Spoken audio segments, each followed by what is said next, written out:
నమస్తే, welcome to Abhinav Bharat. Telugu రాష్ట్రాల్లో వీధి కుక్కలు స్వైర విహారం చేస్తున్నాయి. నిత్యం ఏదో ఒక చోట ప్రజలపై దాడి చేస్తూ గాయపరుస్తున్నాయి. ముఖ్యంగా చిన్నారులు, వృద్ధులపై మూకుమ్మడిగా దాడి చేస్తూ భయాందోళనకు గురి చేస్తున్నాయి. కుక్క ఎంత విశ్వాసం గల జంతువో పొరపాటున దాని కాటుకు గురైతే అంత ప్రమాదకరంగా కూడా పరిణమించే అవకాశం ఉంటుంది.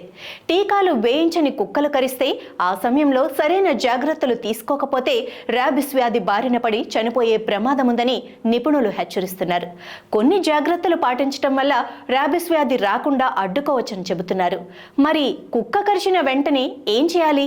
ర్యాబిస్ వ్యాధి లక్షణాలు ఎలా ఉంటాయి అన్న విషయాలను ఇప్పుడు తెలుసుకుందాం. కుక్క మనుషుల శరీరాన్ని పుండ్లు, పగుళ్ళు వంటివేవీ లేని చోట నాకినప్పుడు పెద్దగా భయపడాల్సిన పని లేదని, ఆ ప్రాంతాన్ని శుభ్రంగా నీటితో కడుక్కోవాలని వైద్యులు సూచిస్తున్నారు.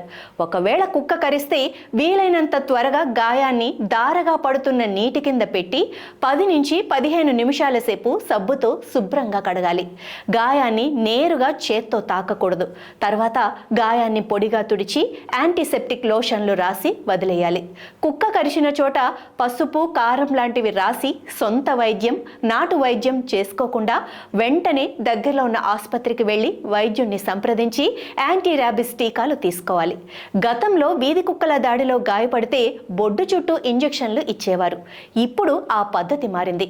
ట్రీట్మెంట్లో భాగంగా కుక్క కరిచిన వ్యక్తికి 5 సార్లు వ్యాక్సిన్ తీసుకోవాల్సి ఉంటుంది. కుక్క కరిచిన 2 రోజుల్లోపు ఇమ్యునోగ్లోబిన్స్ ఇంజెక్షన్ కరిచిన చోట తీసుకోవాలి. ఈ ఇమ్యునోగ్లోబిన్స్ ఇంజెక్షన్ శరీరానికి ఇమీడియట్ బూస్టర్గా పనిచేస్తుంది.